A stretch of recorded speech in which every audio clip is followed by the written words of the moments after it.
Haleluya. Puji nama Tuhan. Shalom. Shalom.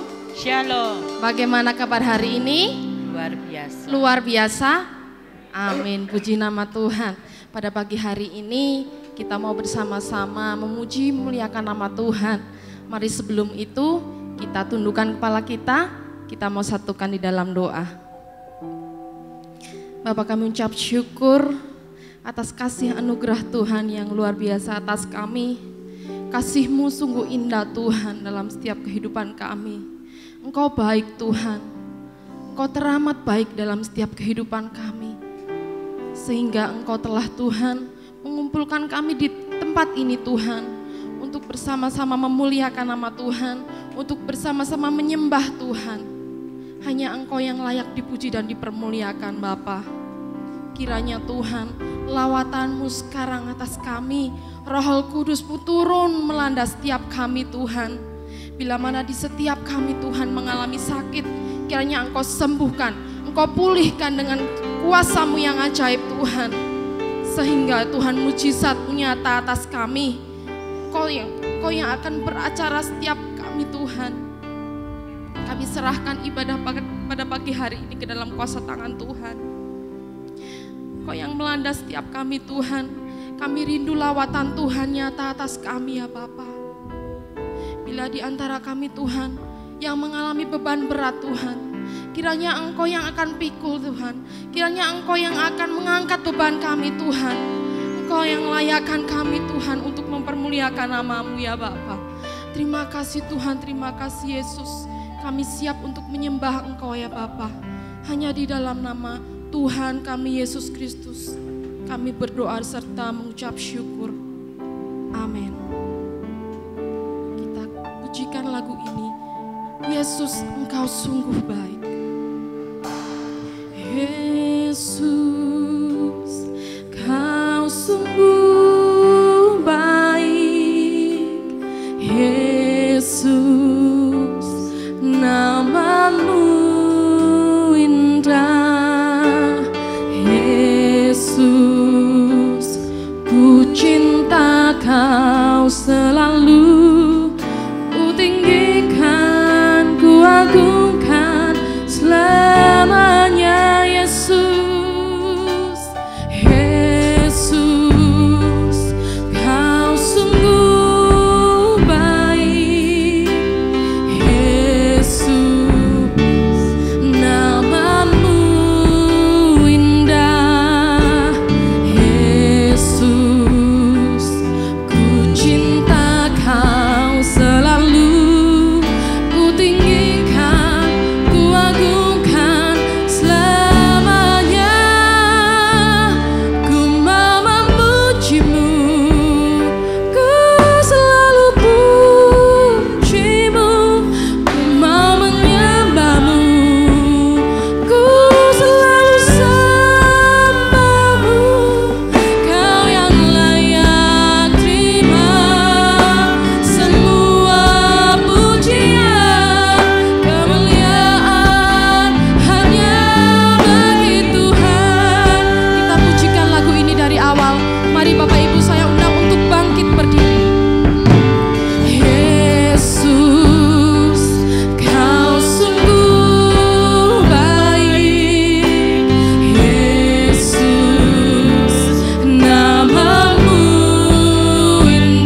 sebab Kau yang layak Tuhan.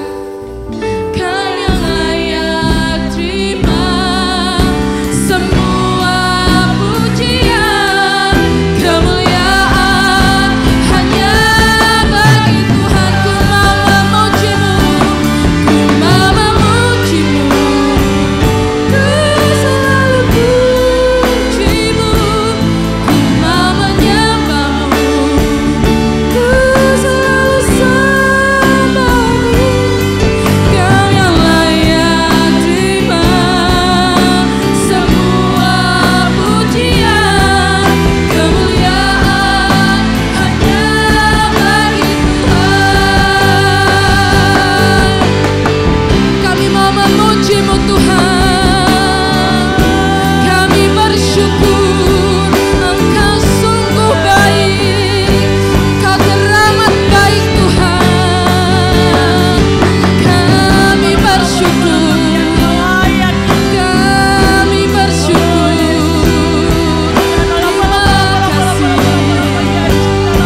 Terima kasih,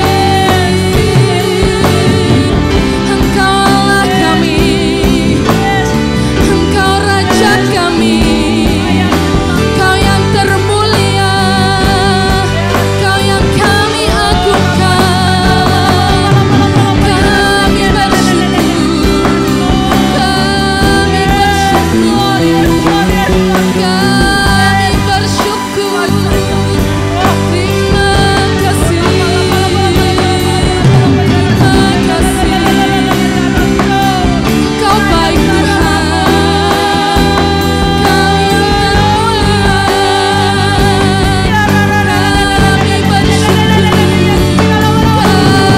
bersyukur, kami bersyukur.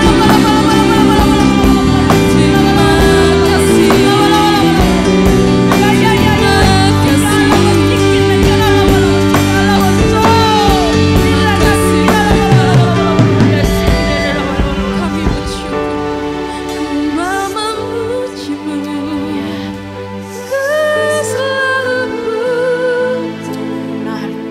ku mau menyembah-Mu, ku selalu sembah-Mu. Kau yang layak Tuhan. Ya Yesus, semua pujian, kemuliaan hanya bagi Tuhan. Ku mau memuji-Mu, ku mau memuji-Mu, ku selalu puji-Mu, ku mau menyembah-Mu. Kami mau selalu sembah Engkau Tuhan. Kau yang layak terima semua pujian, kemuliaan hanya bagi Tuhan. Beri kemuliaan bagi Tuhan. Haleluya, haleluya. Sungguh kami bersyukur Tuhan, Iya. kami memiliki Allah seperti Engkau. Amin. Engkau sungguh indah Tuhan dalam setiap hari kami. Cinta-Mu sungguh besar atas kami Tuhan. Terima kasih. Kau mau lebih lagi mengucap syukur melalui pujian kami. Kau bertahta atas pujian kami Tuhan. Terima kasih Tuhan, terima kasih Yesus. Kami siap memuliakan nama-Mu lebih lagi. Hanya di dalam nama Tuhan Yesus Kristus yang percaya bersama-sama katakan amin. Beri kemuliaan bagi Tuhan kita. Haleluya, haleluya. Silakan duduk Bapak Ibu Saudara. Kita bersyukur bahwa kita memiliki Allah yang baik. Dia sungguh baik dalam setiap kehidupan kita. Amin Bapak Ibu. Amin. Amin. Oke, mari kita sama-sama pujikan lagu ini karena hari ini hari yang terindah. Haleluya.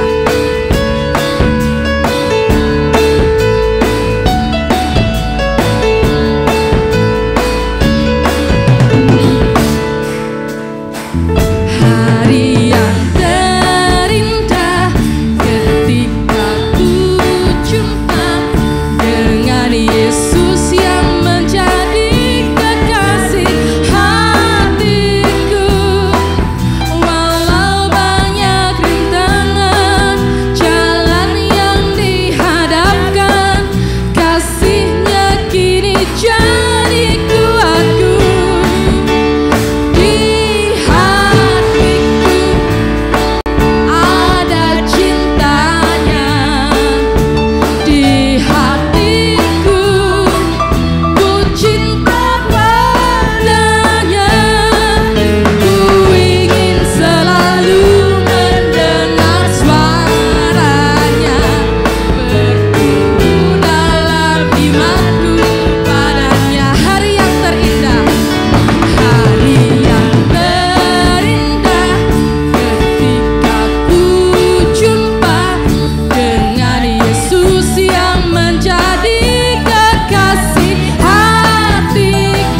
Bapak Ibu saya undang untuk bangkit berdiri.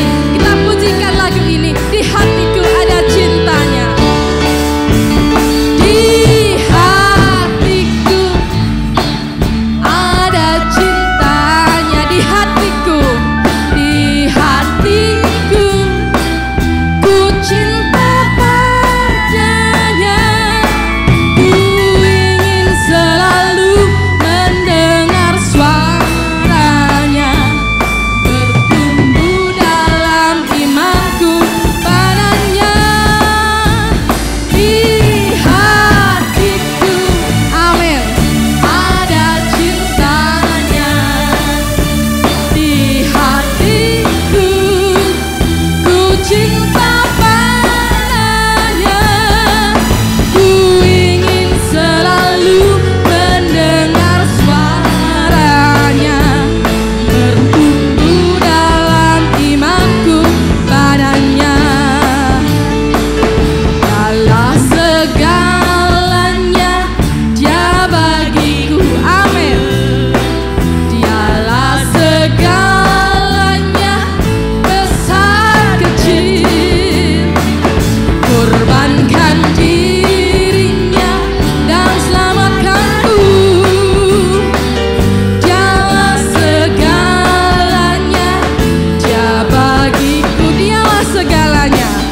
Silakan duduk Bapak Ibu Saudara. Segala yang kita miliki semuanya berasal daripada Tuhan. Maka dari itu kita mau lebih lagi datang kepada Tuhan, tidak dengan tangan yang hampa Tuhan. Kami datang ke hadirat-Mu ya Bapa. Ini ucapan syukur kami. Engkau sangat baik Tuhan. Haleluya.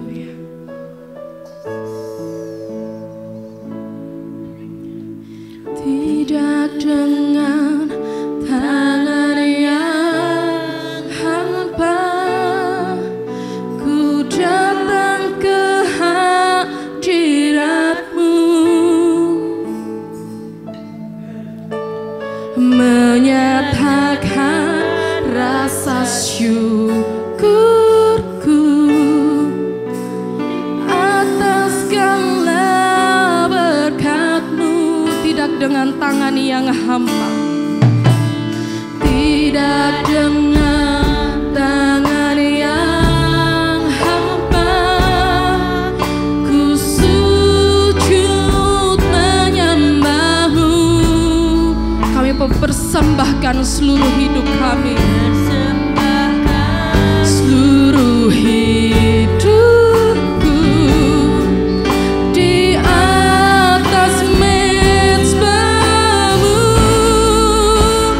Segalanya yang ku miliki, semuanya daripada-Mu. Kan ku bawa persembahanku yang terbaik hanya bagi-Mu. Tidak dengan tangan yang hampa kami datang kepada-Mu Tuhan. Tidak dengan tangan yang hampa ku datang ke hadirat-Mu, menyatakan rasa syukurku atas segala berkat-Mu.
padamu kan ku bawa persembahanku yang terbaik hanya bagimu.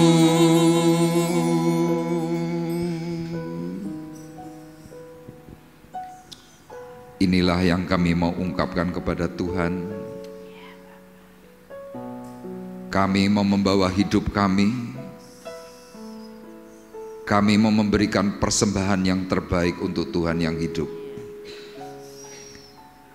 Karena kami percaya dan kami tahu ketika kami membawa korban persembahan yang terbaik kepada Tuhan, maka Tuhan akan memberikan berkat yang berlimpah atas kami. Amin.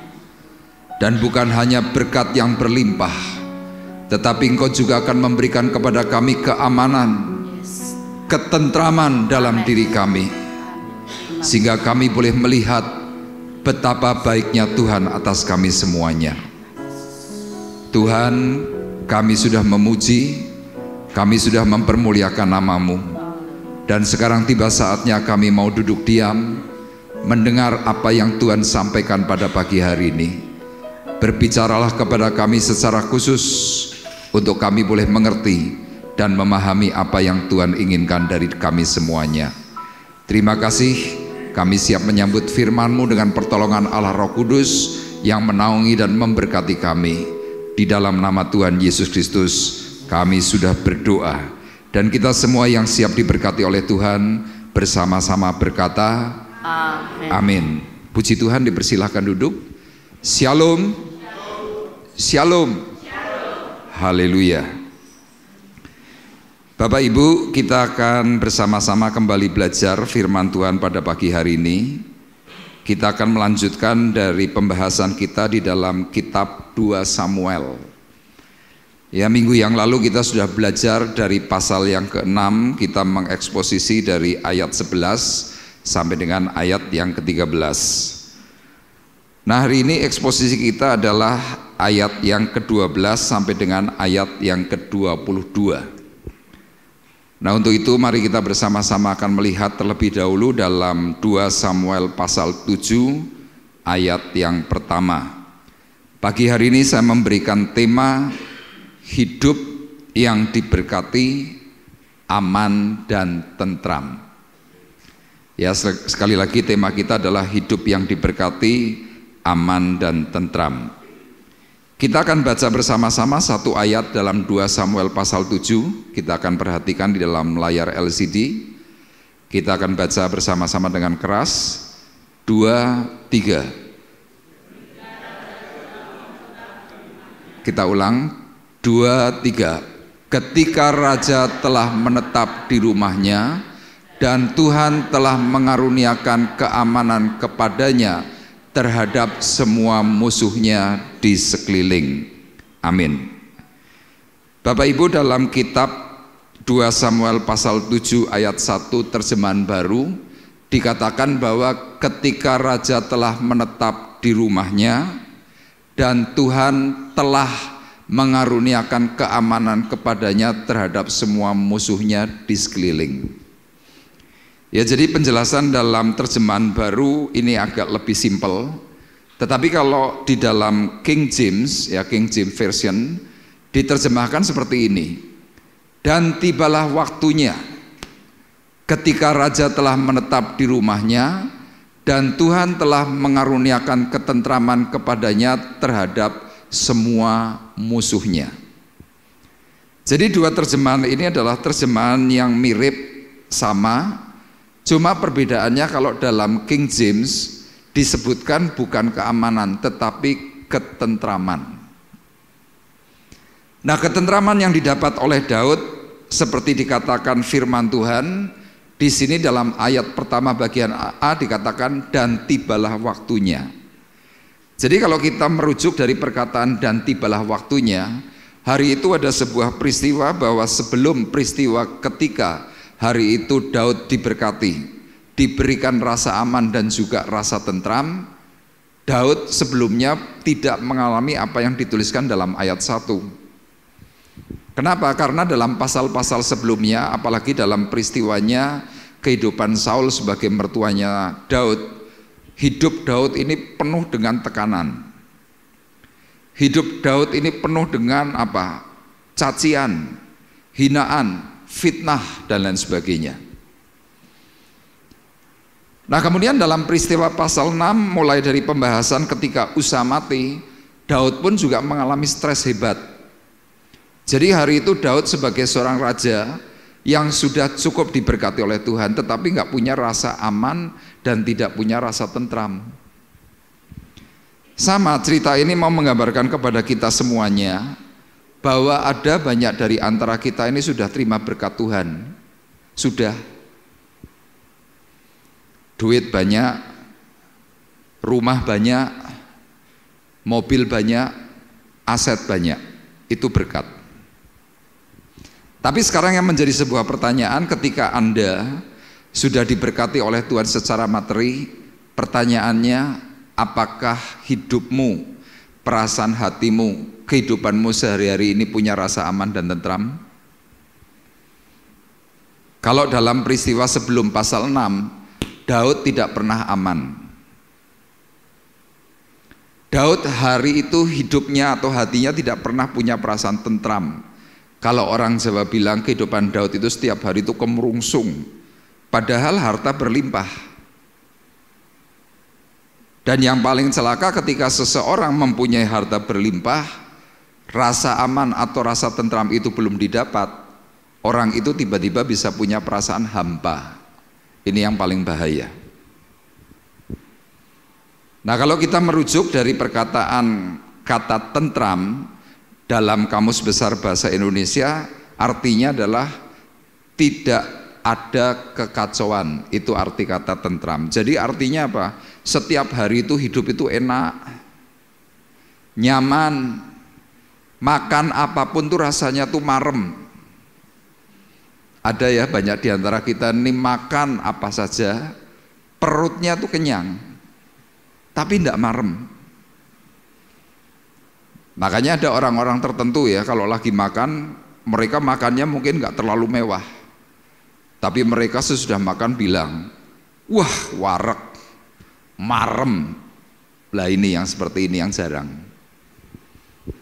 Kenapa? Kok ada orang yang memiliki banyak materi tetapi kok tidak marem hidupnya, tidak merasa tentram? Nah, ternyata kalau di dalam kitab Pengkhotbah pasal 6, di situ dijelaskan, karena orang itu belum mendapatkan yang namanya karunia untuk menikmati. Ada orang-orang yang sudah diberkati dengan harta berlimpah, semuanya kelihatannya dari luar tuh oke, baik, tapi hidup orang itu nggak nikmat. Ya, kita akan lihat dalam Pengkhotbah 6 ayat 1 dan 2 dikatakan demikian. Ini perkataan Salomo ya, seorang yang pernah kaya, pernah hebat, tapi juga pernah jatuh. Firman Tuhan dikatakan demikian. Ada suatu kemalangan yang telah kulihat di bawah matahari yang sangat menekan manusia. Jadi Salomo menuliskan perkataan tentang hal di dalam dunia, diawali dengan kata-kata ada suatu kemalangan yang telah kulihat. Jadi artinya Pak Salomo ini seorang penyelidik. Dia melihat kehidupannya si A, melihat kehidupannya si B, si C, termasuk dirinya. Dia mengatakan ada suatu kemalangan yang telah kulihat di bawah matahari yang sangat menekan manusia, yang membuat manusia itu stres. Dalam ayat 2 perhatikan Bapak Ibu. Orang yang dikaruniai Allah kekayaan, harta benda dan kemuliaan, sehingga ia tak kekurangan sesuatu pun yang diingininya. Bapak Ibu perhatikan, tetapi orang itu tidak dikaruniai kuasa oleh Allah untuk menikmatinya, melainkan orang lain yang menikmatinya. Inilah kesia-siaan dan penderitaan yang pahit. Ya, ayat ini penting, diberi oleh Tuhan. kaya, harta benda banyak, kemudian mulia. Tapi ayat selanjutnya berkata, tetapi orang itu tidak dikaruniai kuasa oleh Allah untuk menikmatinya. Duitmu banyak, tapi saudara melihat duren, saudara mengkirik. Saudara melihat tusukan sate kambing yang seharusnya enak, begitu melihat sate kambing saudara langsung, ora melu-melu. Kalau seandainya kita hidup makanan semua yang sudah disediakan oleh Tuhan yang seharusnya bisa kita nikmati, tetapi kita malah menolak. Kemudian kita merasa bahwa makanan itu tuh makanan yang nggak sehat, semuanya nggak baik. Termasuk sampai hari ini ada sebuah mitos, katanya kalau orang makan durian itu nanti kolesterolnya tinggi. Saya mau berkata kepada Bapak Ibu, itu teori yang salah Bapak Ibu. Kenapa? Durian itu kan buah. Durian itu mengandung banyak vitamin C, dosis tinggi. Tapi karena memang ada banyak sekali orang-orang kalau makan durian, kemudian mahnya kacau. Sehingga orang langsung berkata, wah kolesterolnya tinggi, aku nggak berani makan durian. Keliru. Jadi orang makan durian mahnya kacau karena apa? Di dalam durian itu ada gas yang mengakibatkan asam lambung itu naik. Sehingga bagi orang-orang yang kena penyakit mungkin lambung, tukak lambung atau sejenisnya, ketika makan itu langsung problem. Dan secara otomatis karena asam lambung itu tinggi, otomatis bagian tengkuk itu pasti nggak enak. Orang langsung punya pendapat, oh menyebabkan darah tinggi. Salah. Tapi yang saya mau bahas di sini, lihat Bapak Ibu, ada banyak sekali orang-orang mau makan sesuatu itu takut.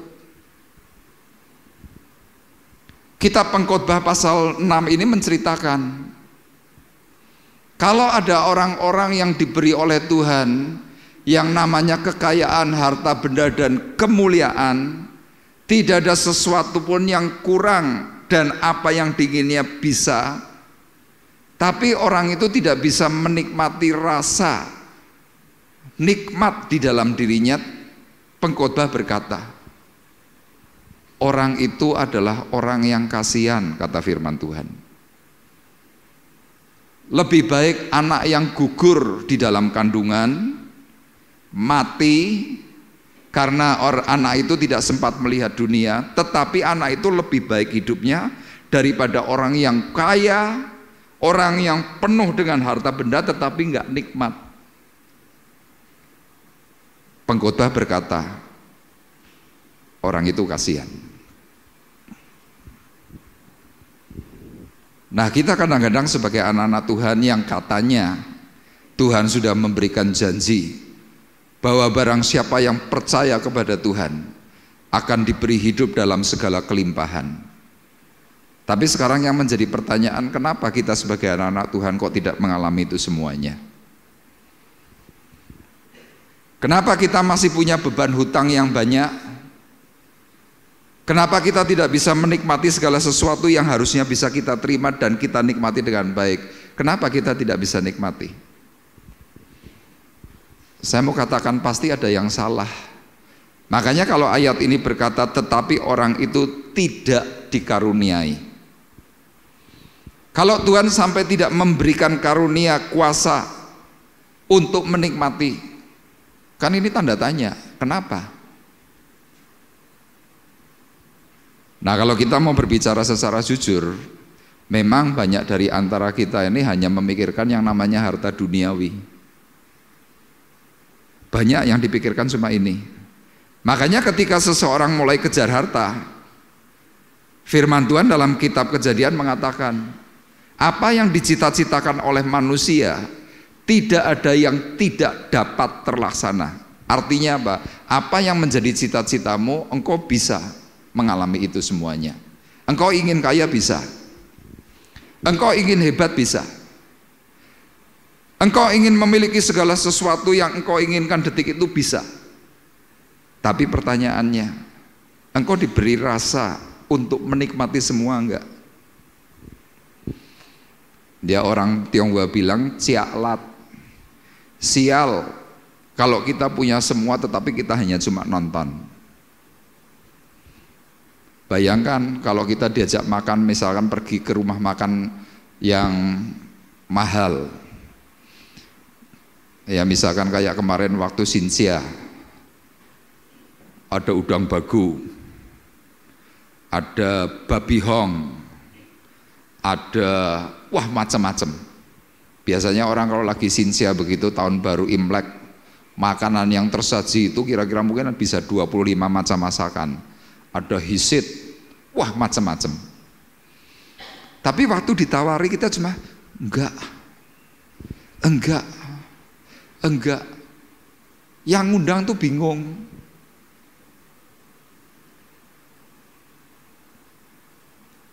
Tapi coba kita bersama-sama pagi hari ini mau belajar dari kehidupannya Daud. Kenapa Tuhan memberikan hari itu rasa aman, tentram, segala sesuatu itu bisa nikmat. Ya, dalam versi King James itu malah disebutkan seperti ini. Dan terjadilah ketika raja sedang duduk di rumahnya. Daud ini duduk di rumahnya, menikmati segala sesuatu yang dia punya. Dan Daud hari itu berpikir, wah ayem, wah semuanya tenang, wah makan enak, tentram, tidak ada kekacauan. Nah, waktu saya baca ayat-ayat ini kemudian saya coba hubungkan dengan pasal sebelumnya, yaitu pasal 6. Nah, kita akan eksposisi dan kita akan bersama-sama belajar. Tujuan firman Tuhan pagi hari ini adalah mengalami berkat, mengalami keamanan dan ketentraman yang dari Tuhan. Yuk kita akan bersama-sama melihat dalam 2 Samuel pasal 6 ayat 12 sampai dengan ayat yang ke-15 terlebih dahulu. Ya, bagaimana kita semua nanti bisa menerima berkat, menerima keamanan dan ketentraman yang daripada Tuhan. Yang pertama Bapak Ibu, kita harus mau bisa menjadi penyembah yang benar. Itu kuncinya. Tolong tampilkan poin 1 ya. Menjadi penyembah yang benar. Saya akan bacakan ayat 12, Bapak Ibu nanti akan dipandu oleh Saudari Rosa ayat 13, 14 dan ayat 15. Firman Tuhan berkata demikian. 2 Samuel 6 ayat 12 sampai dengan yang ke-15. Terus PowerPoint-nya.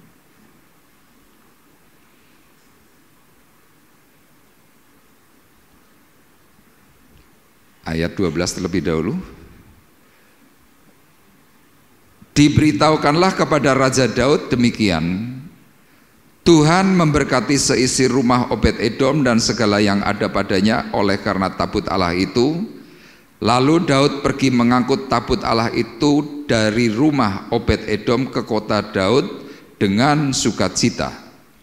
Apabila pengangkat-pengangkat tabut Tuhan itu melangkah maju 6 langkah, maka ia mengorbankan seekor lembu dan seekor anak lembu gemukan. Dan Daud menari-nari di hadapan Tuhan dengan sekuat tenaga, ia berbaju efod dari kain lenan. Daud dan seluruh orang Israel mengangkut tabut Tuhan itu dengan diiringi sorak dan bunyi sangkakala. Amin. Bapak Ibu, inilah kunci pertama yang Daud bisa alami tentang bagaimana dia diberkati, bagaimana dia punya rasa aman dan juga rasa tentram. Nanti Bapak Ibu boleh baca lagi di dalam 2 Samuel pasal 6 mulai dari ayat 1. Sekali lagi, Daud ini adalah seorang yang belajar dari kegagalan hidupnya. Daud di dalam hal ketika dia mencoba memindahkan tabut Allah dari Kiryat Yearim menuju Yerusalem, apa yang dilakukan oleh Daud sebelumnya itu adalah mirip dengan ayat 12 sampai dengan ayat yang ke-15. Mirip tidak berarti persis. Mirip itu mungkin bisa 90%, mirip itu mungkin bisa 95%. Sama kalau kita berbicara misalkan fotokopi. Kita punya selembar kertas, kemudian difotokopi atau dikopi, nilai daripada hasil kopian itu tidak 100%. Mungkin 98%, mungkin 99%, tapi tidak 100%. Nah, rupanya di hadapan Tuhan, Bapak Ibu, orang yang sedang menjadi seorang penyembah yang benar, kalau nilainya itu tidak tepat seperti apa yang Tuhan inginkan, hasilnya itu jeblok. Kenapa? Nggak sesuai. Makanya Tuhan pernah berkata, kalau engkau mau mempersembahkan korban kepada Tuhan, api itu haruslah api yang dari Tuhan. Tuhan tidak ingin ada yang namanya api asing. Aneh ya, masalah api pun di hadapan Tuhan ini bisa jadi masalah. Nah, Daud hari itu melakukan penyembahan yang mirip. Dan akibatnya Bapak Ibu tahu, Usa mati, Daud menjadi marah, dan kehidupan Israel hari itu semakin kacau. Kenapa? Tidak melakukan tepat seperti apa yang Tuhan katakan. Makanya Tuhan Yesus di dalam kitab Perjanjian Baru dalam Injil Yohanes berkata kepada seorang wanita, sudah tiba waktunya dan sudah tiba saatnya. Tuhan mencari penyembah-penyembah benar yang menyembah Bapa di dalam roh dan kebenaran. Itu yang dikatakan oleh Tuhan Yesus. Sudah tiba waktunya dan sudah tiba saatnya. Kalau kita membaca dua perkataan ini, waktu dan saat. Waktu di dalam bahasa asli itu memakai kata kronos, saat itu memakai kata kairos. Beda. Jadi kalau saat di mana kita ini bisa nyembah, itu hanya hal yang sifatnya umum. Tapi kalau bicara soal kairos, itu adalah hal yang ditentukan oleh Tuhan. Kairos itu karunia. Nah, kita hari ini adalah orang-orang yang dipenuhi dengan karunia. Nah, tinggal permasalahannya apa, kita mau nggak jadi pelaku? Daud hari itu memakai konsep pribadi, nyembah Tuhan menurut standarnya dia. Oh, kelihatannya baik, kelihatannya hingar-bingar, tapi ternyata nggak benar. Akibat tidak benar itulah Daud mengalami kekacauan hidup. Tidak ada yang namanya ketentraman. Kemerungsung, dia bertanya-tanya setiap hari, Tuhan kenapa ini? Tuhan kenapa ini? Tuhan kenapa? Kami nggak tentram.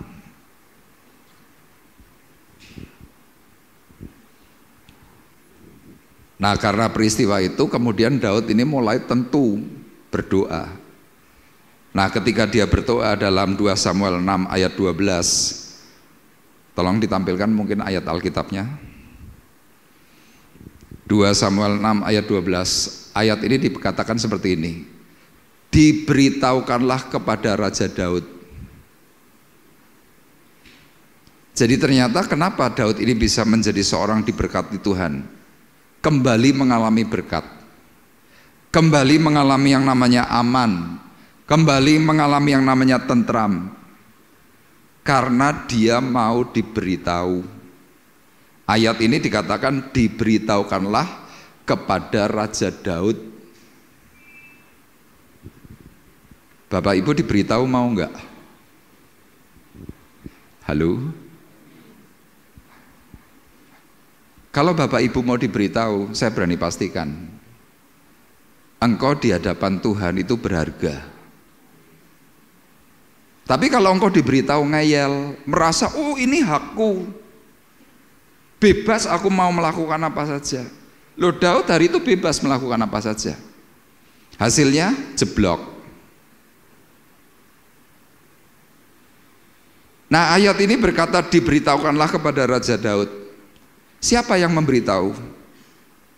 Orang-orang di bawahnya Daud, yang artinya secara derajat, secara level, secara kelas Mereka itu adalah kelas pembantu.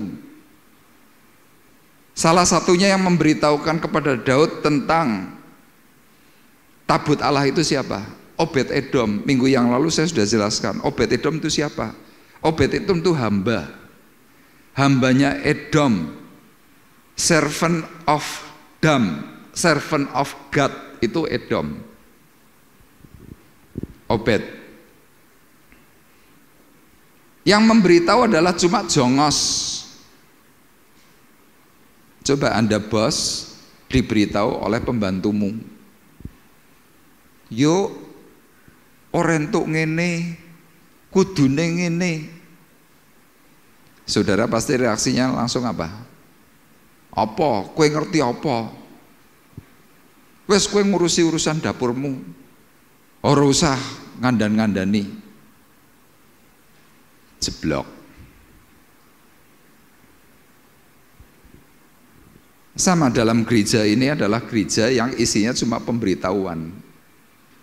Nah tinggal masalahnya waktu kita diberitahu oleh Tuhan melalui perkataan firman-Nya yang disampaikan oleh hamba-hamba Tuhan, kita mau respon dengan baik enggak? Jadi orang yang mau diberitahu, saya tuliskan, tolong kembali ke teksnya. Saya tuliskan sebelumnya lagi. Saya tuliskan Daud bisa mengalami semuanya itu karena dia mau merendahkan hati. Diberitahu oleh orang yang derajat levelnya itu di bawahnya, Daud mendengarkan dengan baik. Kuncinya adalah merendahkan hati. Waktu ada orang memberitahukan kepadanya secara khusus tentang tabut Allah.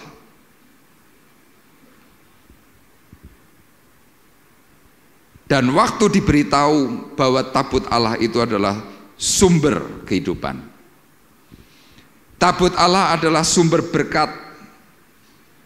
Saya berani pastikan hari itu Obed Edom pasti berkata kepada Daud, Tuanku Raja,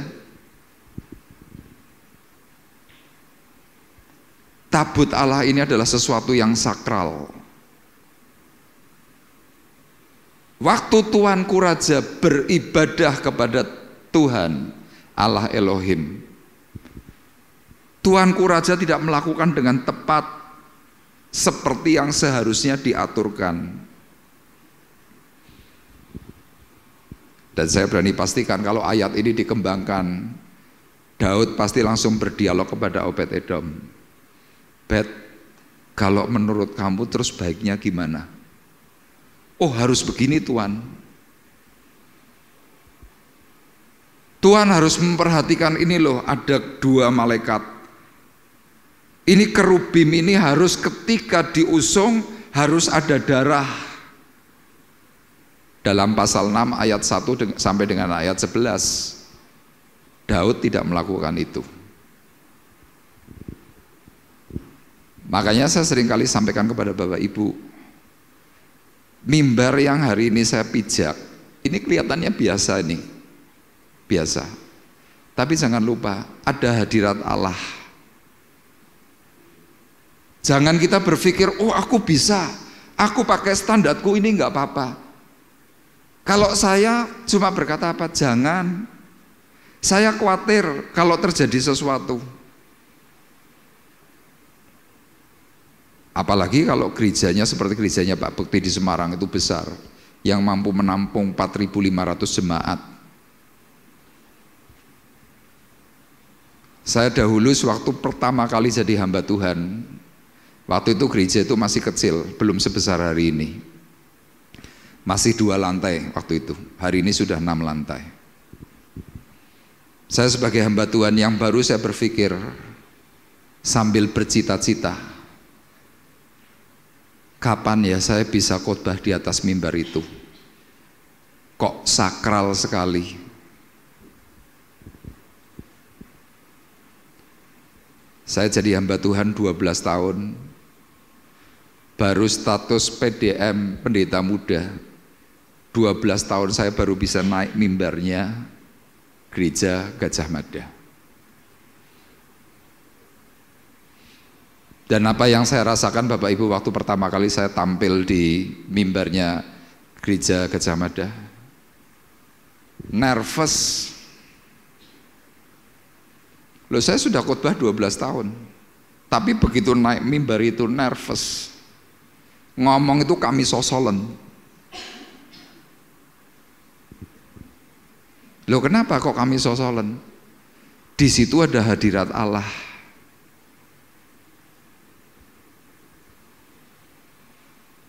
Gak usah saya yang baru 12 tahun. Saya punya senior namanya Pak Abraham Mamesah. Waktu saya naik mimbar, dia mungkin sudah menjadi hamba Tuhan itu kira-kira 20 tahun atau 22 tahun. Dan saya perhatikan setiap kali dia naik mimbar, dia mesti kami sosolen juga. Kenapa? Hadirat Allah itu tidak bisa untuk dipermainkan. Jadi jangan merasa bahwa aku iso. Tidak seperti itu. Daud itu loh semuanya serba bisa. Dia bisa memimpin jemaat, dia bisa memimpin rakyat, dia bisa memimpin semuanya. Tapi lihat, sebuah kesalahan kecil, Daud harus berhadapan dengan Tuhan dan ada yang mati. Kalau hari ini kita berhadapan dengan Tuhan, kalau salah kan nggak mati. Tapi jangan lupa, pasti ada konsekuensi. Daud belajar dari kegagalan itu. Dia mendengarkan apa yang Obed-Edom katakan, apa yang orang-orang katakan. Makanya di sini poin A dari poin 1 coba ditampilkan, saya tuliskan demikian. Daud belajar dari kegagalannya dan memahami dengan baik bahwa Tuhan adalah sumber berkat dan kehidupan yang harus diperlakukan dengan benar dan hormat. Benar dan hormat.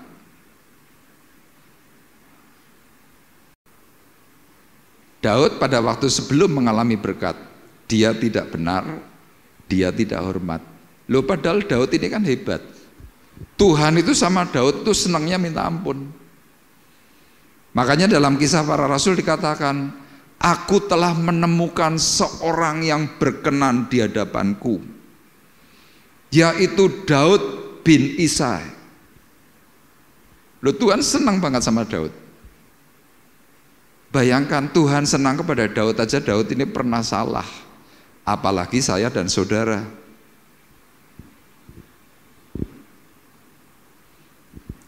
Apakah Daud hari itu tidak tahu kalau tabut Allah itu adalah sumber berkat? Tahu. Apakah hari itu Daud tidak tahu kalau tabut Allah ini adalah sumber kehidupan? Daud tahu, tapi karena saking biasanya dia perlakukannya dengan biasa, tidak dengan benar, tidak dengan hormat.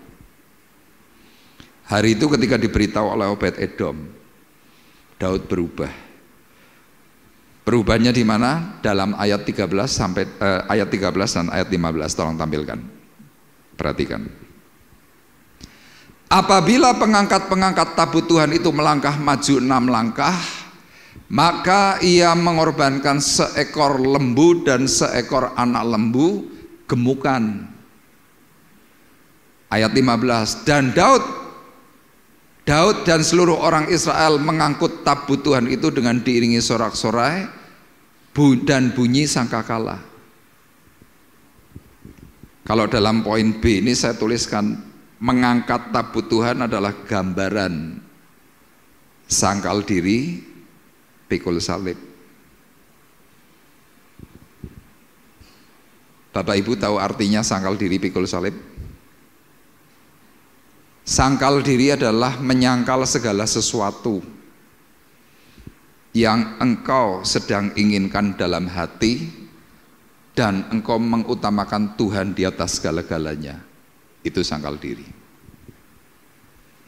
Pikul salib, apa yang kau tidak sukai tetapi Tuhan tentukan kau harus lakukan, itu harus dilakukan. Itu pikul salib. Nah, pertanyaannya, kita sebagai penyembah-penyembah yang benar, sudahkah kita menyangkal diri dan pikul salib?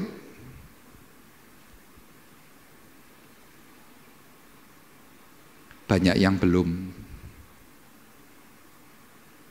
Contoh, kita yang masih menjadi perokok. Loh, firman Tuhan tuh ngajarkan, gereja mengajarkan, ajarannya apa? Ya jangan merokok. Kenapa? Tubuhmu bait suci Allah. Mungkin kalau ada teman seiman atau mungkin kalau ada pendeta engkau nggak ngerokok, iya. Tapi begitu tidak ada, engkau menipu dirimu sendiri. Loh, orang kalau menipu dirimu sendiri, menipu diri pribadi, apa yang terjadi? Ya hidupmu pasti nggak tentram. Wong awake dhewe diapusi kok, apalagi orang lain.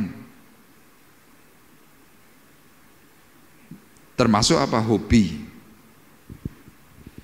Loh, hobi kita ini bisa menjadikan kita nggak bisa sangkal diri loh.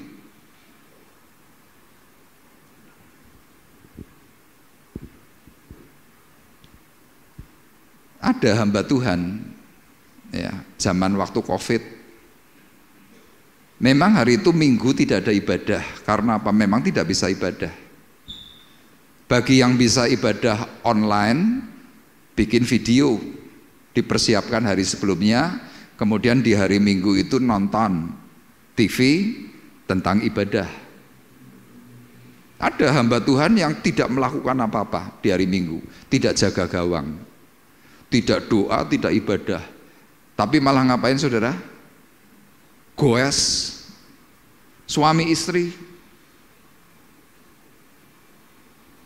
Saya pernah bilang kepada hamba Tuhan itu, Pok ya Minggu itu tetap jaga gawang meskipun tidak ada ibadah. Jawabannya apa saudara? Ora popo, Tuhan Maha Tahu. Ya memang Tuhan Maha Tahu. Sebulan, 2 bulan, 3 bulan, semuanya aman, baik-baik. Suatu hari lagi goes, jalannya pelan, nggak pecicilan, nggak model off-road gitu, enggak. Di jalan raya pelan, mungkin hanya 3 km per jam. Ada lubang kecil, mungkin cuma 5 cm. Kegreol, truk, miring, jatuh, patah kaki, remek kakinya.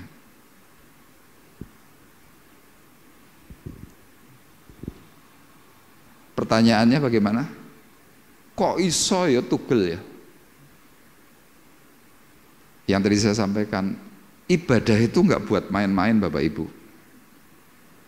Saya berulang kali kepada Bapak Ibu dari zaman 2005 sampai hari ini saya selalu menekankan yang namanya ibadah. Selalu saya tekankan, saya selalu tekankan. Kenapa? Ini bagian yang paling penting yang dimana Tuhan tuh memang paling inginkan. Itu tertulis di dalam 10 perintah Allah. Jadi kalau kita mau bermain-main dengan hal tentang seperti apa yang dikatakan dalam firman Tuhan, saya cuma mau katakan tunggu waktu. Bukan berarti Anda hari ini tidak ada masalah, bukan. Tunggu waktu.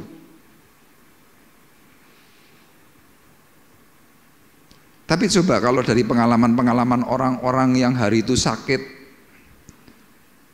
hatinya ingin ibadah, dan ternyata tidak bisa ibadah, apa yang terjadi? Isone cuma nangis. Saya ini loh di dalam jemaat ini sudah beberapa kali menangi orang yang sangat ingin ibadah, tapi nggak bisa ibadah.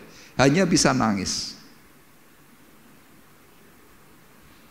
Makanya dalam sebuah kesempatan yang dikatakan dalam ayat 13 dan 15 dikatakan apa? Apabila pengangkat tabut Tuhan itu melangkah maju 6 langkah, maka ia mengorbankan, memberi korban seekor lembu dan seekor anak lembu gemukan. Bukan hanya cuma sekedarnya nyoh takai sapi, saya beri kerbau, sekedarnya enggak. Firman Tuhan di sini mengatakan gemukan, artinya apa? Wih, tambun. Itu dipersembahkan kepada Tuhan. Itu zaman waktu itu. Jadi dalam ayat 13 ini Tuhan mau ngomong, kalau kamu mau memberikan korban persembahan kepada Tuhan, korbanmu itu jangan asal-asalan. Hanya cuma sekedarnya, yang penting aku wis ibadah. Daud hari itu sebelumnya ibadah juga, tapi sekedarnya.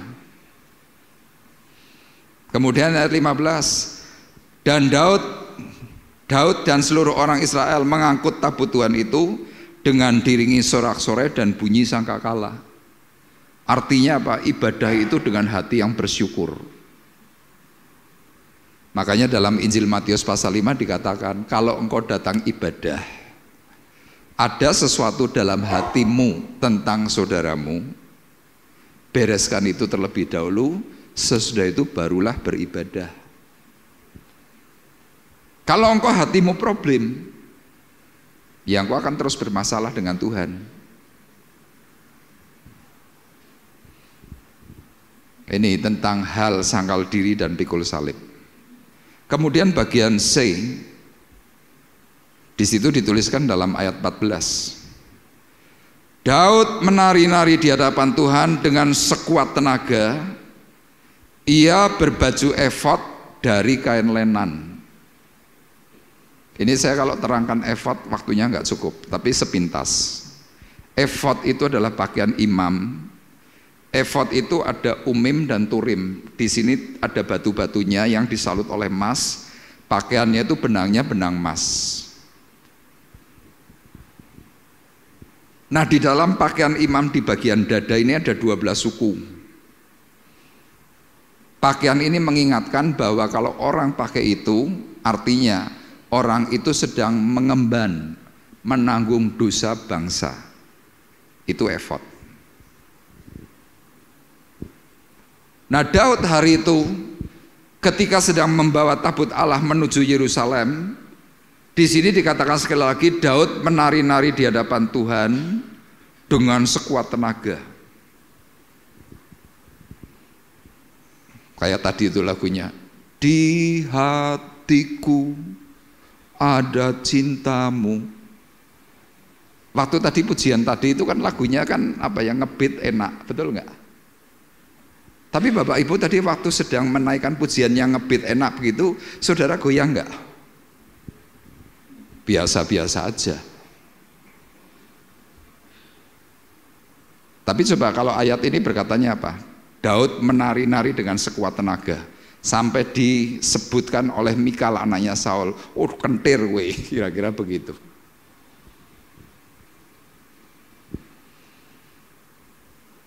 Kita nyanyi lagu rohani hampir nggak goyang. Tapi coba kalau kita dengar lagu dangdut, apa itu ya yang judulnya Perahu Layar, kita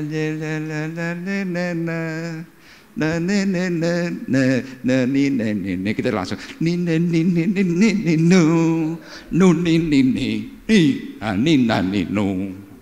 itu dengan lagu dangdut. Tapi begitu lagu pujian, gengsi nih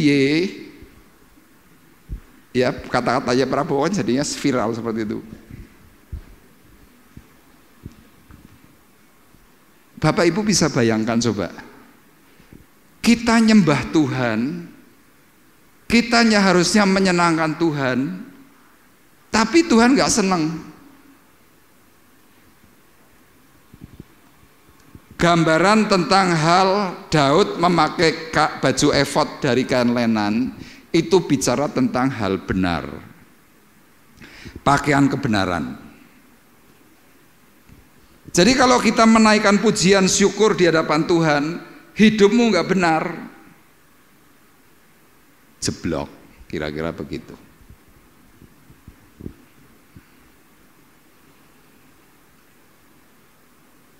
Ada ya seorang hamba Tuhan itu menyampaikan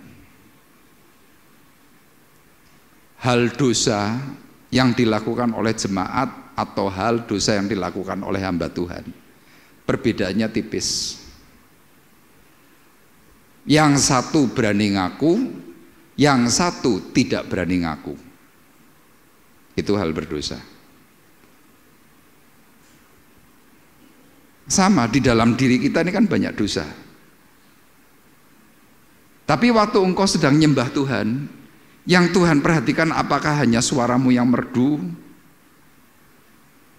Waktu engkau keras menaikkan pujian seperti itu? Tidak. Tuhan juga akan melihat hatimu. Kamu bener enggak? Kamu bener enggak? Nah, inilah ayat-ayat di mana ayat 12 sampai dengan ayat 15 saya rangkum jadi satu. Daud bisa sukses. Daud bisa diberkati. Daud bisa tentram, bisa aman. Karena detik itu Daud menjadi seorang penyembah yang benar. Nah, kita bisa cek hidup kita. Sudah benar atau belum? Karena memang kalau sepengetahuan saya, seorang yang benar, 3 unsur tadi pasti terpenuhi.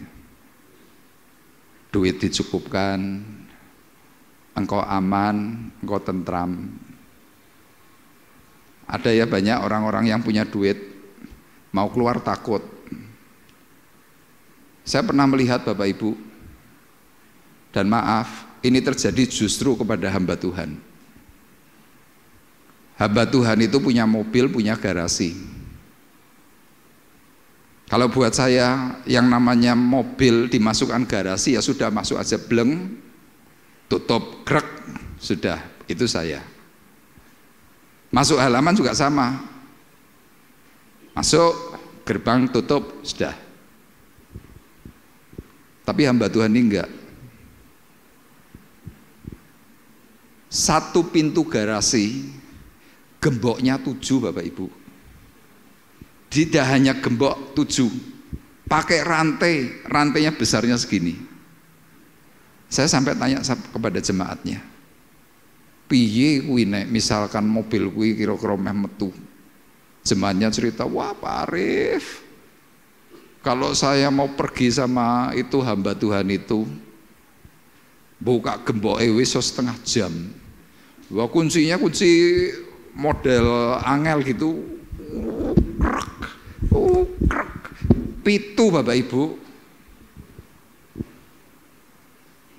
Artinya apa? Orang itu sedang bicara, hidupku nggak aman.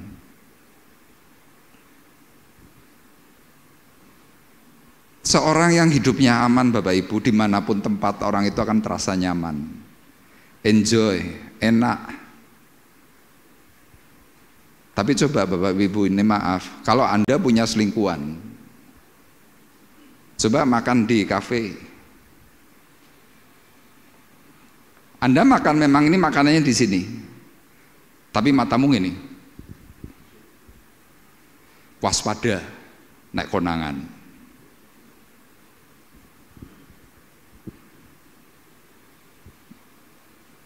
Jadi kalau sampai ada sesuatu yang tidak aman dalam hatimu, ada sesuatu yang membuat hatimu gak tentram, pasti ada yang keliru.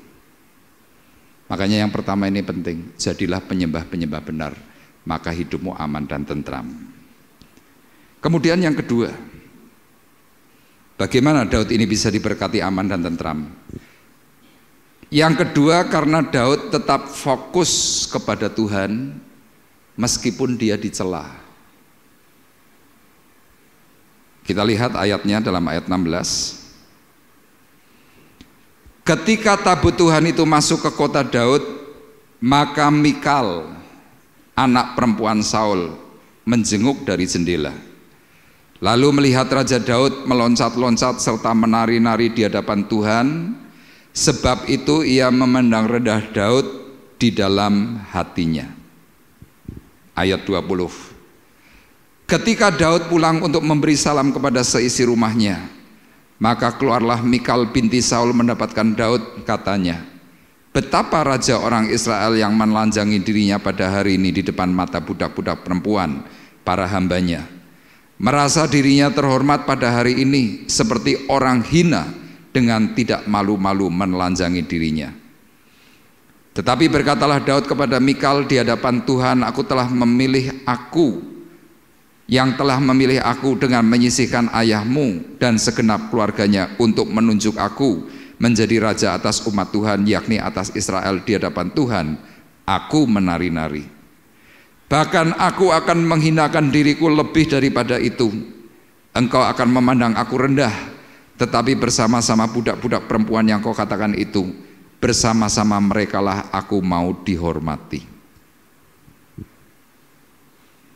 Daud hari itu kan sedang menjadi penyembah benar. Dia melakukan dengan segenap hati, dengan sekuat tenaga, dia menari di hadapan Tuhan. Dia joget, dia melompat-lompat, bergirang. Dia berikan penyembahan yang terbaik. Tapi ada seorang yang bernama Mikal, ini anaknya Saul, langsung memberikan komentar. Komentarnya itu kalau misalkan di Jawa kira-kira, Daud kowe iki kentir, kowe iki edan, kowe iki raja, kamu ini raja tapi perilakumu nggak sopan, perilakumu nggak tepat, kamu menghinakan diri di hadapan hamba-hambamu.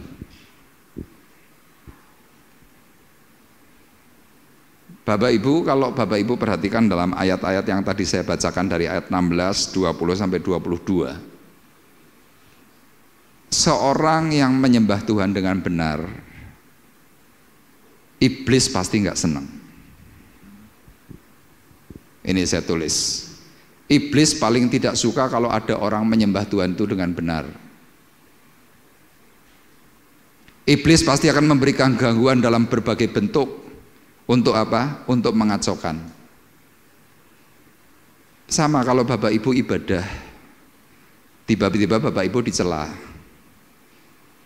Bapak Ibu dikritik, Bapak Ibu dikata-katain, Bapak Ibu terus dikonfrontasi. Tujuannya cuma satu, supaya penyembahanmu kepada Tuhan itu gagal. Kenapa? Karena sewaktu hatimu diusik, karena sewaktu engkau dicela, karena sewaktu engkau diganggu, engkau pasti buyar.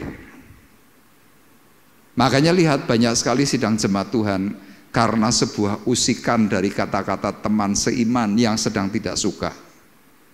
Akibatnya pikiranmu terpecah, engkau tidak bisa fokus, engkau lebih memikirkan apa yang orang katakan daripada apa yang Tuhan katakan. Sama kalau Bapak Ibu mau mendengar berita-berita buruk, di gereja ini banyak berita buruk. Gereja orang genah, gereja rape, gereja orang bertumbuh, gereja macam-macam. Bapak Ibu kalau ketika mendengar kata-kata itu, dan itu diucapkan oleh orang-orang yang punya kredibilitas, apa yang terjadi? Ibadahmu kacau Bapak Ibu. Engkau yang seharusnya bisa menikmati hadirat Allah, engkau bisa melihat kemuliaan Tuhan melalui mata batinmu, gara-gara dengar kata orang, engkau langsung kehilangan gairah. Bapak Ibu perlu ingat, orang-orang yang sedang mencoba mengacaukan ibadah itu bukan berhadapan dengan pendeta, bukan berhadapan dengan gereja Bapak Ibu, tapi berhadapannya itu dengan Tuhan secara langsung. Kenapa? Ini gerejanya Tuhan, bukan gerejanya pendeta, bukan gerejanya full timer, bukan gerejanya beberapa gelintir jemaat, bukan. Ini gerejanya Tuhan. Makanya paling mengerikan sekali kalau sampai kita ini mengusik. Dan Mikal ini kena getahnya. Tolong ditampilkan ayat 23 dari Alkitab.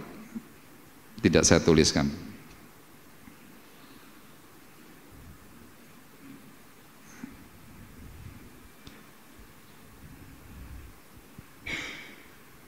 Yuk kita baca bersama-sama.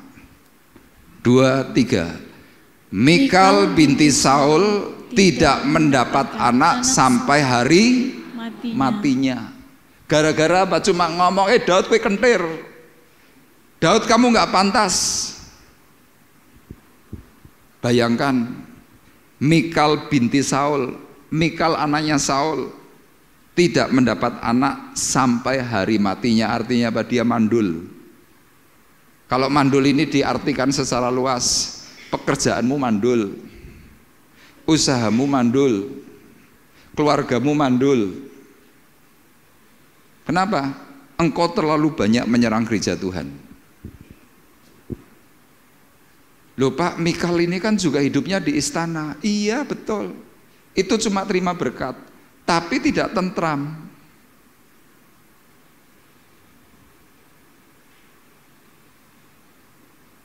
Makanya paling mengerikan sekali kalau ada orang-orang yang terus mencoba menyerang gereja Tuhan tanpa memikirkan dampak.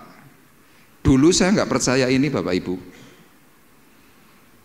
Dulu kalau saya diberi cerita oleh Pak Bekti, oleh hamba-hamba Tuhan yang lain, saya pikir meden-meden itu. Ternyata tidak. Pak Bekti seringkali memberikan cerita kepada saya. Itu loh si A, itu loh si B, itu loh si C.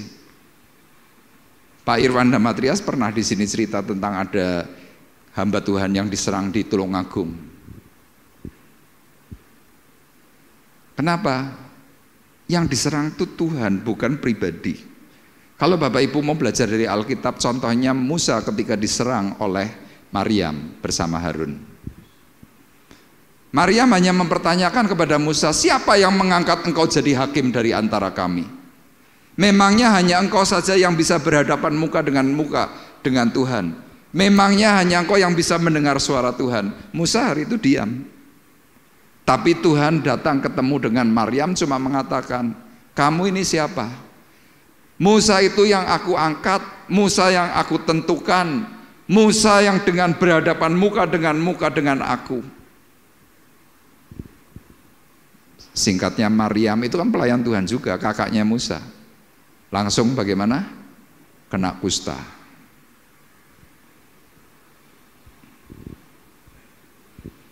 Daud peristiwa hari itu ketika sedang menari untuk Tuhan, dia dicela, dia diomong yang gak bagus, dia tidak terperdaya dengan apa yang orang katakan maupun iblis katakan. Dia tetap fokus kepada kemuliaan Tuhan, dia tetap nyembah. Hasilnya bagaimana? Diberkati, aman dan tentram.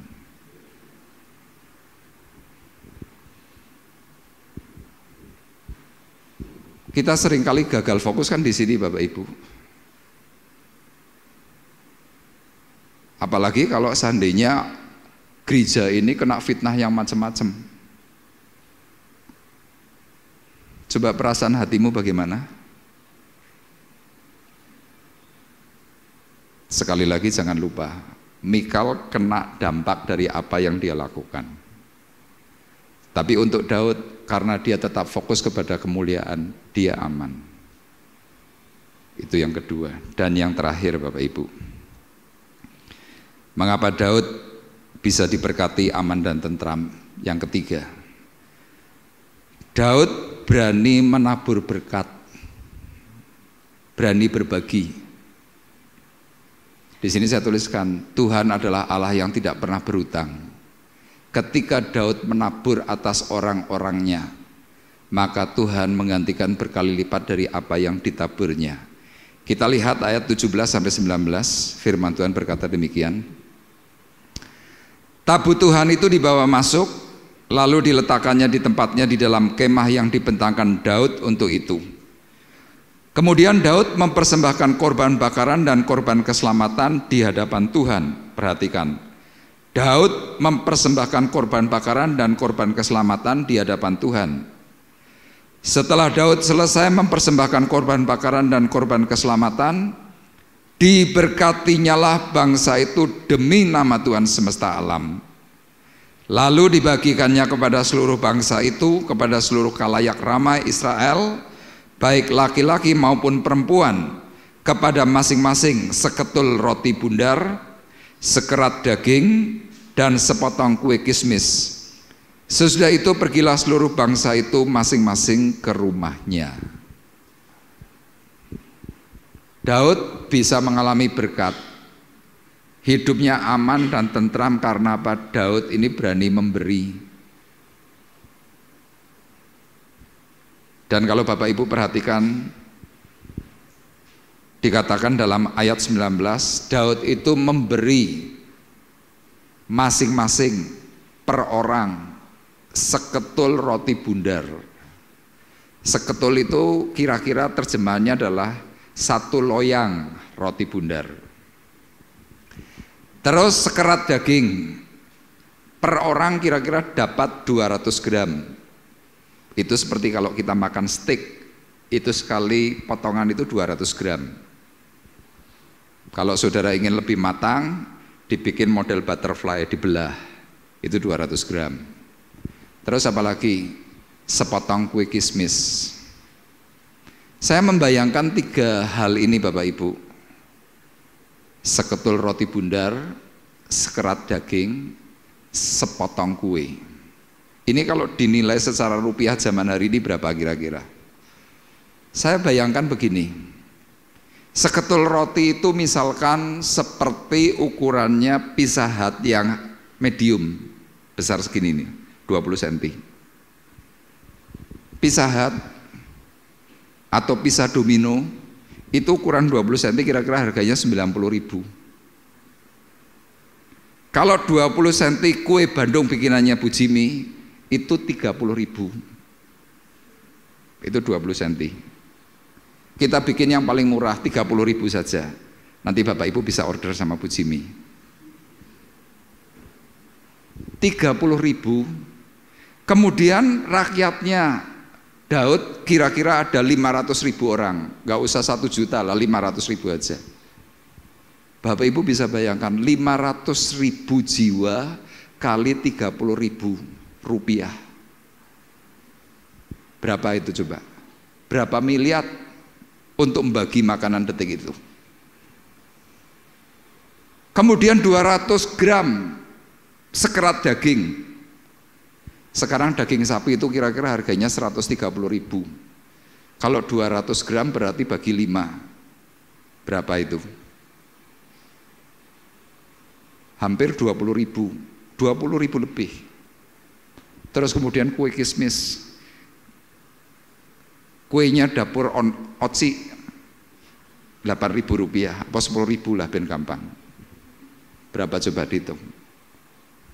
Itu nilai kira-kira jumlah uangnya itu sudah sekitar 60.000 rupiah kali 500.000 jiwa. Itu dibagikan oleh Daud gratis.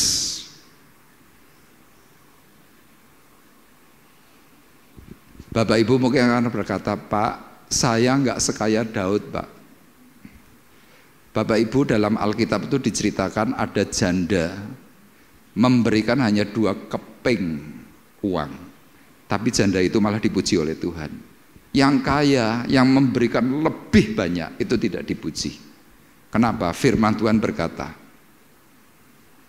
karena janda itu memberi dari kekurangannya, sedangkan orang kaya itu memberi dari kelebihannya. Artinya apa? Orang kaya itu cuma memberi sedekah dan fitrah.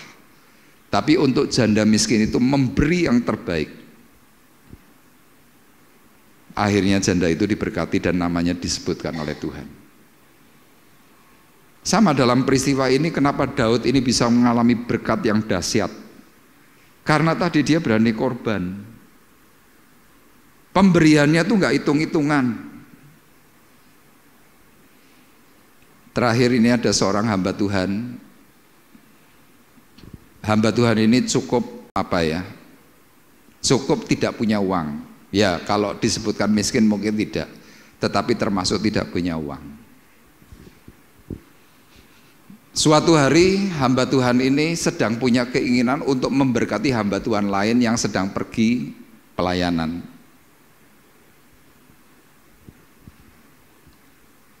Hamba Tuhan si A ini berkata kepada si B, Pak, saya ingin memberkati Bapak, tapi jujur keuangan saya minim, tapi saya ingin sekali.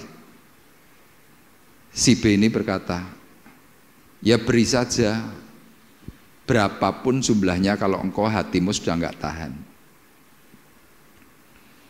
Singkat cerita, hamba Tuhan A ini memberikan uang 1,5 juta kepada si B. Sudah enggak punya pikiran apa-apa. Hamba Tuhan ini tinggalnya di satu tempat yang cukup pelosok, tempat pelayanannya juga mengenaskan, ya sound system juga nggak punya, tapi dia ingin menabur. Sudah berjalan. Enggak sampai 2 bulan, tiba-tiba Tuhan balaskan berapa kali lipat? Saya hitung Bapak Ibu, 20 kali lipat. Dari nabur kira-kira cuma 1,5 juta, tiba-tiba ada orang yang memberikan berkat kepada hamba Tuhan A ini senilai lebih dari 30 juta. Si A ini cerita kepada saya, kok bisa ya Pak? Kok bisa ya Pak?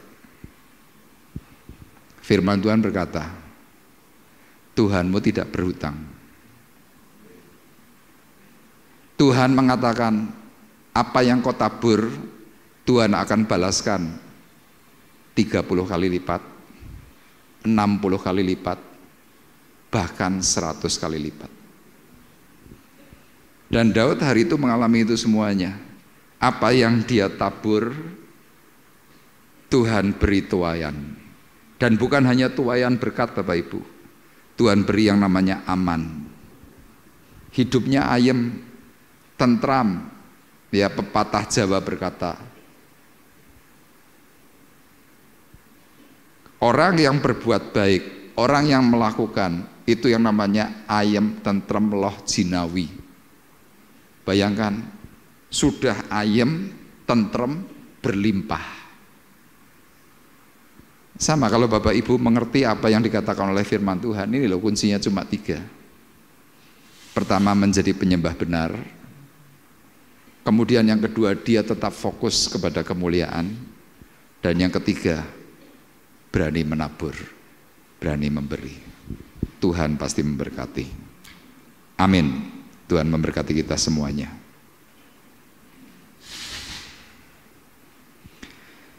Kita akan menaikkan pujian, takkan pernah ada kasih di dunia, kau selalu ada dalam hatiku.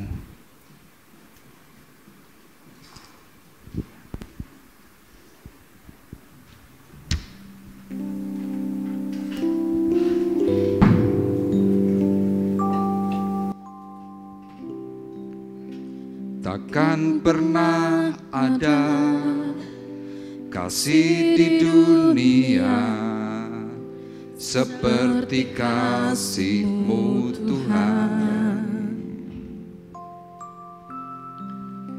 Kau telah buktikan cinta-Mu padaku dengan penebusan-Mu.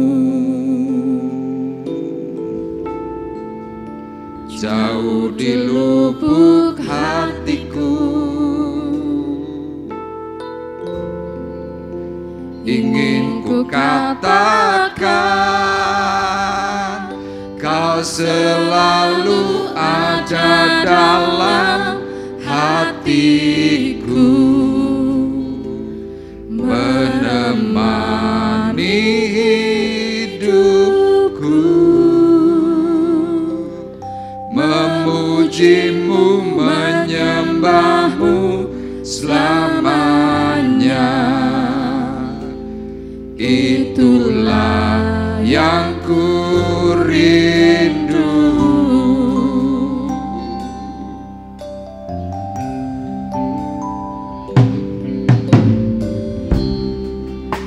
Takkan pernah ada kasih di dunia seperti kasih-Mu Tuhan.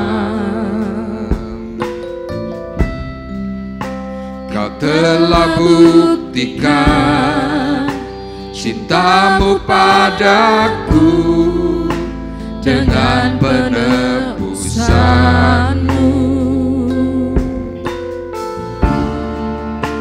Jauh di lubuk hatiku ingin ku katakan, kau selalu ada dalam hatiku, menemani hidupku, memuji-Mu, menyembah-Mu selamanya.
pujian ini kita kembali diingatkan oleh Tuhan.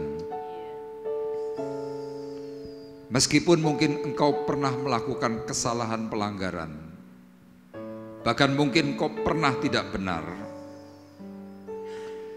tapi kasih Tuhan kepada kita semuanya memberikan pengampunan dan kasih mula-mula. Sehingga engkau yang hari ini mengalami kelemahan dalam bidang apapun, mungkin kau sakit, engkau mungkin lemah di dalam bidang ekonomimu, dan kau mungkin mengalami banyak kegagalan. Ingat, Daud mau merendahkan hati. Dia merendahkan dirinya di hadapan Tuhan dan manusia. Dia mau mendengar nasihat, didengarnya dengan baik. Segala apa yang diberitahukan oleh orang-orang yang ada di bawahnya, Daud merespon dengan baik. Dia tidak menunjukkan kekuasaan atau kesombongannya, tetapi dia melakukan semuanya tepat seperti apa yang Tuhan inginkan. Daud kembali mengalami berkat, mengalami keamanan, mengalami ketentraman. Dan janji Tuhan kepada Daud hari ini tergenapi. Yesus lahir dari keturunan Daud. Karena sesudah peristiwa itu Daud terus benar dan terus benar, terus benar. Dia tidak lagi menghiraukan apa yang dikatakan oleh orang. Meskipun difitnah dengan perkataan-perkataan yang tidak baik, Daud tetap fokus kepada kemuliaan. Dan dia bagikan setiap keuangan yang dimilikinya. Karena firman Tuhan dia pegang, diberkati untuk bisa menjadi berkat.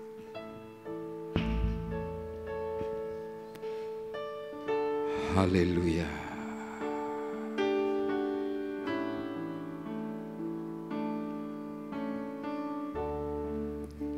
Takkan pernah ada kasih di dunia seperti kasih-Mu Tuhan. Kau telah buktikan cinta-Mu padaku dengan penebusan-Mu. Jauh di lubuk hatiku ingin ku katakan, Kau selalu ada dalam hatiku, menemani hidupku, memuji-Mu, menyembah-Mu selamanya. Itulah yang ku rindu, Kau selalu ada dalam hatiku, menemani hidupku, memuji-Mu, menyembah-Mu selamanya. Itulah yang ku rindu. Katakan, Kau selalu ada dalam hati. Percaya bahwa Tuhan tidak pernah meninggalkan dirimu. Menemani hidup. Dia selalu ada di dalam hati dan pikiranmu. Memuji-Mu, sembah Dia, permuliakan Dia dari hidupmu yang ada hari ini. itulah yang ku rindu. Kau selalu ada dalam hatiku, menemani hidupku, memujimu, menyembahmu selamanya. Itulah yang ku rindu. Kau selalu ada dalam hatiku, menemani hidupku, memujimu, menyembahmu selamanya. Itulah yang ku rindu. itulah yang ku rindu. Saudara Arifah berdoa. Itulah yang ku rindu.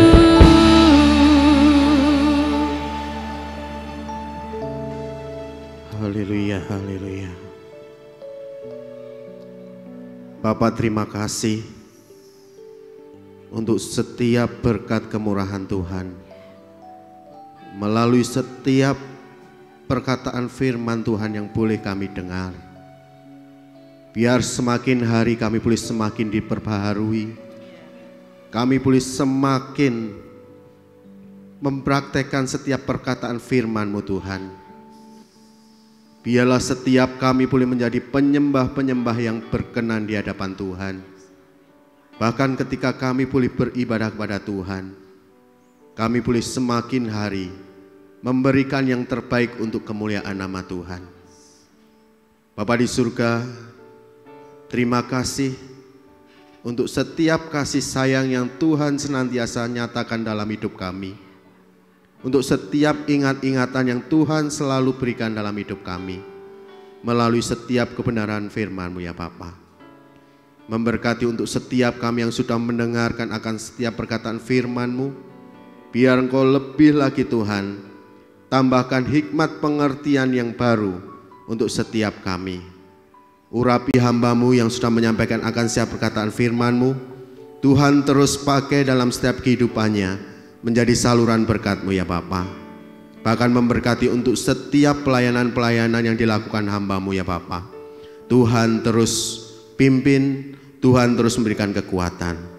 Terima kasih Bapa di surga, terima kasih. Kami serahkan semua dalam nama Tuhan Yesus Juru Selamat kami. Haleluya. Amin. Kita akan bersama-sama mengakhiri perjumpaan ibadah kita. Saya undang kembali Bapak Ibu untuk bangkit berdiri. Kita akan berdoa.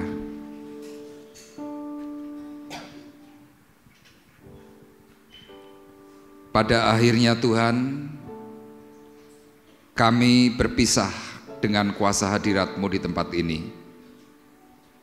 Sebelum kami berpisah, kami menaikkan doa syafaat kami kepada Tuhan. Secara khusus Tuhan, untuk sidang jemaat-Mu yang masih mengalami sakit, kami terus Tuhan berdoa untuk Bapak Suparwoto, berdoa untuk Ibu Harsih. Mereka perlu kasih karunia dan pertolongan-Mu Tuhan. Engkau melihat hati, kesungguhan hidup mereka kepada Tuhan. Dan hamba-Mu berdoa Tuhan, kalau masih ada kesalahan, ampuni. Ampuni Tuhan, beri kesempatan untuk kedua anak-Mu ini kembali datang untuk mempermuliakan nama-Mu. Secara khusus Tuhan untuk Ibu Harsih yang kehilangan kesadaran diri, supaya Engkau kembalikan Tuhan, karena Engkau yang berkuasa, Engkau yang memiliki roh dan jiwa. Biarlah Tuhan Ibu Harsih kembali Engkau penuhkan dengan Roh Kudus-Mu, sehingga Ibu Harsih dipulihkan dan diberkati oleh Tuhan. Dan kami percaya Tuhan, kalau Ibu Harsih dipulihkan, maka kemuliaan-Mu akan semakin nyata. Tuhan tolong Pak Woto dan Ibu Harsih dalam nama Yesus. Dan pagi hari ini kami juga berdoa Tuhan untuk Ibu Ngatmi. Tuhan, pasca operasi amputasi bagian kaki. Tuhan, kiranya Engkau terus beri kekuatan. Tuhan, beri kestabilan atas gula darahnya. Sehingga Ibu Ngatmi, Tuhan, terus memiliki pengharapan di dalam Engkau.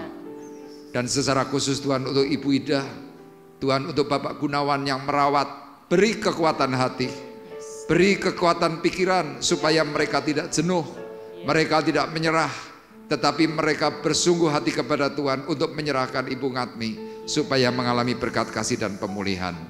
Terima kasih Bapa di surga. Dan kami juga menyerahkan Tuhan akan keberadaan Ibu Tabita Susanti di Cilacap, supaya Engkau juga memberikan kembali pemulihan kesegaran, sehingga tubuh jasmaninya kembali kuat. Terima kasih, kami memberkati Tuhan untuk Ibu Atik, memberkati untuk Pak Rinus, supaya Engkau juga beri kesehatan kekuatan kembali. Memberkati Tuhan untuk saudara kami Erik, supaya dia juga diberkati dan dipulihkan bagian kakinya. Terima kasih Bapa di surga, kami mengingat akan anak-anak sekolah yang bersekolah di dalam kota maupun di luar kota. Kiranya Tuhan sertai, Tuhan cukupkan dengan cara ajaib. Dan mereka berhasil Tuhan dalam studi mereka masing-masing. Kami memberkati Tuhan untuk saudara kami yang sedang mencari pekerjaan. Berdoa untuk anak yatim piatu, para janda dan fakir miskin, supaya Engkau juga menolong mereka. Berdoa untuk bangsa dan negara Indonesia. Tuhan, pasca pemilu, kami mohon supaya Engkau tetap memberikan keamanan, kedaulatan penuh yang daripada Tuhan, sehingga tidak ada Tuhan demonstrasi, tidak ada kekacauan. Kami mohon supaya ketentraman melanda bangsa dan negara Indonesia. Tuhan, siapapun presidennya, kami percaya itu semuanya datang daripadamu. Terima kasih, berkati mereka semuanya. Dan pagi hari ini kami juga berdoa untuk Ibu Rani, berdoa Tuhan anak kami Kesia, supaya Engkau memberkati di hari ulang tahun mereka dengan panjang umur, sehat sentosa, bahkan sejahtera sampai selama-lamanya. Terima kasih Tuhan, dan tiba saatnya sekarang kami hendak berpisah. Kami mengangkat hati kami, mengangkat tangan kami di hadapan Tuhan. Sidang jemaat Tuhan terkasih, marilah kita bersama-sama pulang dengan membawa berkat, damai sejahtera Allah Bapa di sorga. Pulanglah dengan membawa kasih karunia Tuhan Yesus Kristus di dalam persekutuan Roh Kudus. Tuhan memberkati engkau dan melindungi engkau. Tuhan menyinari engkau dengan wajahnya dan memberi engkau kasih karunia. Tuhan menghadapkan wajahnya kepadamu dan memberi engkau damai sejahtera. Mulai dari pagi hari ini sampai Maranatha datang yang kedua kali. Dalam berkat nama Tuhan Yesus Kristus, kami sudah berdoa dan mengucapkan syukur. Dan kita semua yang diberkati oleh Tuhan bersama-sama berkata, amin. Terima